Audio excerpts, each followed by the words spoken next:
بسم اللہ الرحمن الرحیم۔ آپ صلی اللہ علیہ وآلہ وسلم کا شام کی طرف دوسرا سفر۔ حضرت ابو طالب کی مالی حالت خوشگوار نہ تھی، تنگ دستی کا اکثر سامنا رہتا۔ جب حضرت ابو طالب کو معلوم ہوا کہ حضرت خدیجہ کا تجارتی قافلہ عنقریب شام جانے کی تیاریاں کر رہا ہے تو آپ نے حضرت محمد صلی اللہ علیہ وآلہ وسلم کو اپنے پاس بلایا اور بڑی محبت سے کہا کہ اے میرے بھتیجے، میں ایسا آدمی ہوں جس کے پاس مال و دولت نہیں، میرے موجودہ حالات بہت سنگین ہیں، قحط سالی نے رہی صحیح کسر بھی نکال دی ہے، میرے پاس سرمایہ بھی نہیں کہ تجارت میں لگا سکوں۔ تیری قوم کا تجارتی کارواں اب شام جانے والا ہے اور خدیجہ کے لوگوں کو اجرت دے کر بیچ رہی ہے کہ وہ اس کا مال لے جائیں اور تجارت کریں۔ اگر آپ اس کے پاس جا کر اپنی خدمات پیش کریں تو یقیناً وہ آپ کو دوسروں پر ترجیح دے گی، کیونکہ وہ آپ کے اوصاف حمیدہ سے خوب واقف ہے۔ اگرچہ میں پسند نہیں کرتا کہ آپ کو شام روانہ کروں، کیونکہ وہاں یہود سے زار ثانی کا خطرہ ہے، لیکن اب اس کے سوا کوئی چارہ کار بھی نہیں۔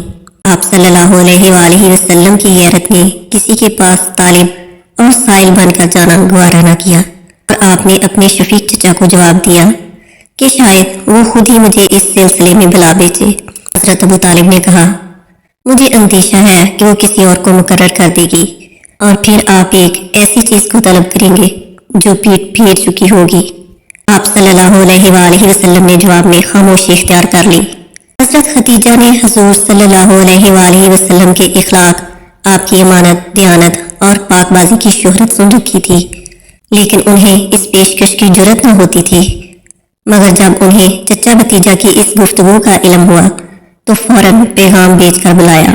حضرت خدیجہ اپنی کنیزوں سے بات چیت میں محو تھی کہ آپ کا غلام میسرہ نے آ کر بتایا آپ صلی اللہ علیہ وآلہ وسلم تشریف لائے ہیں۔ آپ کو اندر بلا لیا گیا۔ جب آپ صلی اللہ علیہ وآلہ وسلم اندر تشریف لائے تو حضرت خدیجہ رضی اللہ تعالیٰ عنہا نے دیکھا کہ ایک بھاوکار اور خوبصورت نوجوان نہایت صاف ستھرے لباس میں آ رہا ہے، جس کی رفتار میں وقار اور چہرے پر حیا کے آثار ہیں اور پیشانی پر ایک نور جھلکتا ہوا نظر آتا ہے۔ وہ سنبھل کر بیٹھ گئی۔ آپ صلی اللہ علیہ وآلہ وسلم نے سلام کے بعد گفتگو کا آغاز کرتے ہوئے کہا کہ آپ نے مجھے یاد کیا ہے۔ حضرت خدیجہ رضی اللہ تعالیٰ عنہا بولی، ہاں، میں چاہتی ہوں کہ آپ میرا تجارتی سامان لے کر شام جائیں اور وہاں سے ضروری سامان خرید کر لائیں۔ آپ کو اس سلے میں دوسروں سے زیادہ معاوضہ دیا جائے گا، کیونکہ میں نے آپ کی دیانت اور سہانت کی بہت تعریف سنی ہے۔ آپ صلی اللہ علیہ وآلہ وسلم نے فرمایا، مجھے منظور ہے۔ حضرت خدیجہ رضی اللہ تعالیٰ عنہا نے اپنے غلام میسرہ کو آپ کے ہمراہ کر دیا۔ آپ صلی اللہ علیہ وآلہ وسلم نے فرمایا کہ یہ میرے لیے خوشی کی بات ہوگی۔ حضرت خدیجہ رضی اللہ تعالیٰ عنہا نے میسرہ سے کہا کہ تم آپ صلی اللہ علیہ وآلہ وسلم کے ساتھ جاؤ اور تیاری شروع کر دو تاکہ قافلہ مقررہ وقت پر شام کی طرف روانہ ہو سکے۔ آپ صلی اللہ علیہ وآلہ وسلم چلے گئے اور حضرت خدیجہ رضی اللہ تعالیٰ عنہا آپ کی شیریں بیانی سے بے حد متاثر ہوئیں۔ اس عمر میں یہ حیا، ذہانت اور شیرینی، میں نے یہ سب باتیں آج تک کسی میں نہیں پائیں۔ یہ نفاست پسند نوجوان کس قدر سادہ اور فہیم ہے۔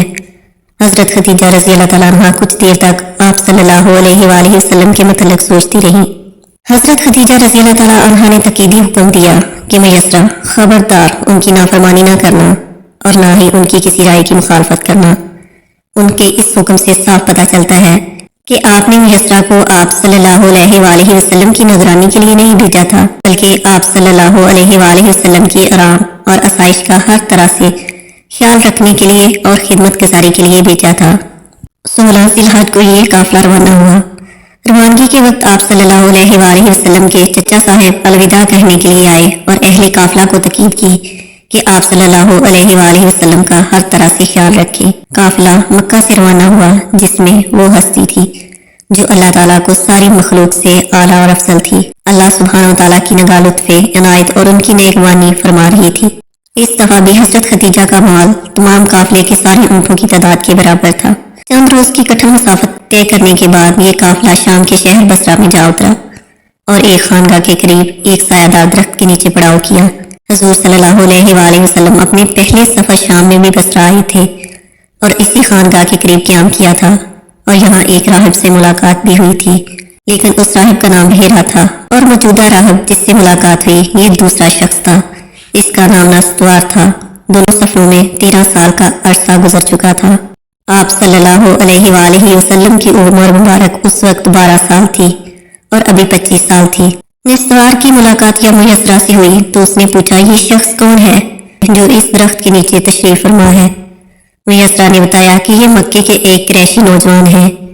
راہب نے جب حضور صلی اللہ علیہ وآلہ وسلم کی زیارت کی تو آپ کے اور قریب ہو گیا، سر مبارک اور قدمین شریف کو بوسہ دیا اور کہا کہ میں آپ پر ایمان لے آیا ہوں اور میں گواہی دیتا ہوں کہ آپ وہی ہیں جس کا ذکر اللہ تعالیٰ نے توریت میں کیا ہے۔ پھر جب اس نے مہر نبوت کو دیکھا تو چوم لیا۔ میسرہ نے جب راہب کی یہ باتیں سنی تو حیران رہ گیا۔ راستے میں اس نے امان پرور منظر دیکھے کہ جب دھوپ تیز ہو جاتی تو 2 فرشتے آپ صلی اللہ علیہ وآلہ وسلم پر سایہ کرتے تھے۔ گرجے کا سامنے والا درخت سوکھ چکا تھا، ارد گرد کا ماحول بھی ویران دکھائی دیتا تھا، مگر آپ صلی اللہ علیہ وآلہ وسلم کے تشریف لاتے ہی سما بالکل بدل گیا۔ سوکھا سڑا درخت پھر سے ہرا ہو گیا، گرد و پیش کے ماحول میں بھی سرسبزی اور شادابی چھانے لگی۔ یوں دکھائی دیتا تھا کہ جیسے کسی اجڑے چمن میں بہار آ گئی ہو۔ راہب نستوار اپنے گرجے کے بلا خانے میں بیٹھا یہ سب دیکھ رہا تھا۔ وہ ہکا بکا رہ گیا اور بھاگتا ہوا سیدھا آپ کی خدمت میں حاضر ہوا اور کہنے لگا کہ آپ کو لات و عزیٰ کی قسم دیتا ہوں، بتلائیے آپ کا نام کیا ہے؟ آپ صلی اللہ علیہ وآلہ وسلم کو یہ بات سخت ناگوار گزری۔ آپ نے فرمایا دور ہٹو مجھ سے، مجھے یہ بات سب سے زیادہ مکروہ اور ناگوار ہے۔ نستوار اپنے ہاتھ میں اپنی مقدس کتاب تھامے ہوئے تھا۔ وہ کبھی آپ صلی اللہ علیہ وآلہ وسلم کی طرف دیکھتا اور کبھی کتاب کی طرف۔ وہ بار بار کہتا خدا کی قسم یہ وہی آخر الزمان نبی ہیں جن کی بشارت ہماری مقدس کتابوں میں دی گئی ہے۔ خزیمہ بھی بڑے غور سے نستوار کو تک رہا تھا۔ اسے خدشہ ہوا کہ کہیں چلاک راہب حضرت محمد صلی اللہ علیہ وآلہ وسلم سے کوئی مکر و فریب نہ کر بیٹھے۔ غصے میں آ کر اس نے اپنی تلوار تان لی۔ اس قافلہ کے باقی ساتھی بھی اشتعال میں آ گئے۔